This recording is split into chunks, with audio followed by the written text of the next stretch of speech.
How did you get involved in the unified sports and what motivates you to work with people with and without intellectual disability?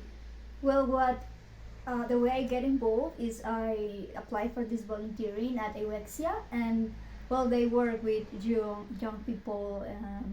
They are very into sports and try to integrate people with and without disabilities. So that's how I got to this.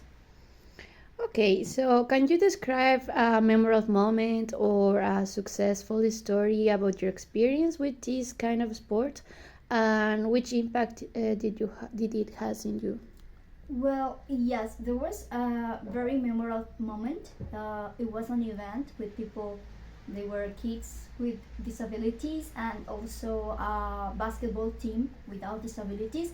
So we all went to have some play of basketball, all of them, and it was very impactful how they were very close to each other. They didn't know each other, but they were very friendly and helpful, and it was very cute seeing everybody in this basketball match. Okay, let's see. So, what do you think are the necessary abilities to become a trainer or an educator and work in this type of programs? Well, I think there are very important skills a person needs to have. Like, first of all, the education or at least the knowledge about what is working with people with disabilities and what is integration really. And of course, the willing to make a better moment and a better activities for both groups together. And also, I think it's very important people to uh, try to not to think about competition, but instead is just having a fun time, giving values and develop values in the kids and youth in general. So having that in mind, I think is the most important. So, in your opinion, how does the sport, unified sports, help to promote inclusion and to end up with the stereotypes in the community? I think it does it in the most important way, which is from the beginning and the early ages of people. So kids, they really, when they go to play, they don't have in mind, oh, this people has this disability, oh, he cannot do this or that. They really just see another person, doesn't matter the disability, and a person to play with, a person to have fun with. So I think this is like the basis. When kids grow this way, they will become very good citizens, very inclusive, and really not minding stereotypes. Tell me, how do you adapt your training techniques or teaching to make them adequate to the different capacities and different styles from the participants in this type of sports? Well, this has, as I am a volunteer, it's been like a new thing to me. I've been learning a lot, and I've been learning that every individual they have their own skills, their own things they can do, their own things they like and not like to do. So I think that's very important when it comes to a group. Like be really into each person and see what each of them want to do, what they don't like to do, and try to develop some kind of activities that can include all of them and all of them feel comfortable. So now that you mentioned that, which one do you believe is the role of a volunteer to have a success in these programs? How do they adapt? How they compromise? How do you will say this is a good opportunity for the volunteers? Well, the main role I like to see it like you become friends with the kids, with the participants. You really become friends. You become a person they can turn to if something happen, or they see you as another part of the group that is going to have fun, that is going to be there, and you also become like a bridge for people who doesn't know about these topics, to teach, to guide a bit, to unify, to bring together. So I think that's the main role. Great. Valerie, will you share with us any challenge that you face working with people with these intellectual disabilities? doing sport, and how did you succeed? Yeah, well, I have had like many challenges. First, because I didn't have too much knowledge about how to work with them. But I became very conscious. Like they have many skills. So my first challenge was my own stereotypes, I will say, and the way I face it is just open my mind and see them as they are and not as I thought they will be. So not thinking no, maybe he cannot do that, but let him do it and be surprised as the skills they have. Nice. So, how would you measure the success and the impact of these type of programs in the participants and also in the community around them? Well, I cannot have like a academic or formal measurement, but just seeing their faces, how happy they are. They are really, really happy every time they meet each other. That's for the participants, and for the community, I could say that what I see the most is their families. They are very grateful for everything they do with the other groups in the every time we met. So the families are very relieved. They have something. Their kids have something that motivate them, and they feel part of something. Nice. Well, now, will you tell me which strategy you will use to create a support and inclusive a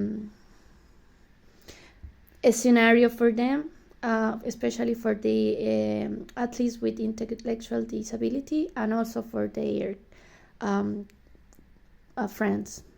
Well, I think as for strategies, the thing I think the most is having a group of people that is very motivated to make it happen. That really looks for the opportunities, for the spaces like a park, yeah, a place to play, because it doesn't really need to be a competition, but just having the space, having the members, and the willingness to do it. Okay, now will you tell me how would you collaborate with another organizations, schools, institutions, businesses in the local area to improve the reach and the sustainability of the programs of Unified Sports? Well, I think that's very key.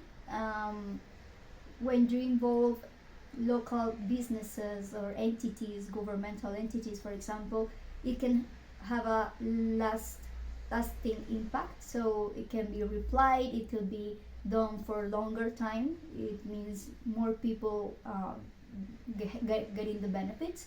So I think like just knocking the doors of these businesses, let them know what you're doing. Um, Somehow trying to marketing what you're doing and getting support is very essential.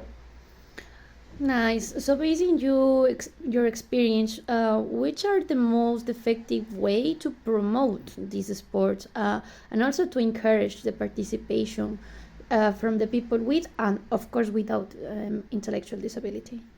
Well, I think there are two key points to promote. First is taking these events, these games, this match to the public places.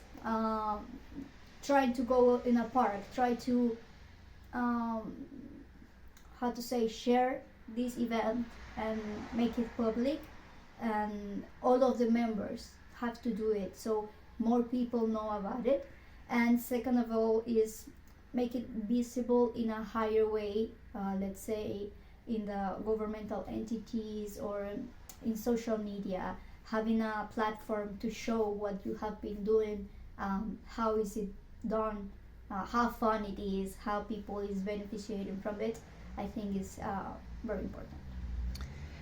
Will you tell me, can you talk about the formation opportunities that has positive results for you and they become useful to improve your abilities as a trainer, as a educator in unified exports? Well, in my particular case as a volunteer, I didn't have like a special formation or education. It's more like an empirical way of approaching these events, these scenarios. Yeah, still the empirical ways are very important. Being there, seeing how it works, it's what is being helping me. Okay, so now will you tell me how will you embrace all these? So, how will you avoid and also embrace the possible barriers or stigmatization that can exist towards the people with the, intellectual disability? Well, that's very complex. I think first of all, education is important. Let's say try to give everybody, other groups that are not very involved, education materials, information, so they can break their stereotypes, and first that, and then try to involve them. When people is involved, when people see with their own eyes the things that they thought are not real, stereotypes are not real, they can just break that and become advisors for the rest. So, will you say that there are special strategies or specific activities that are efficient to create a solid association or more friendship between the participants in these sports? I think it also depends a lot of the context. For example, in our case, the strategies of talking with schools, talking with some sport clubs, um, have worked for us.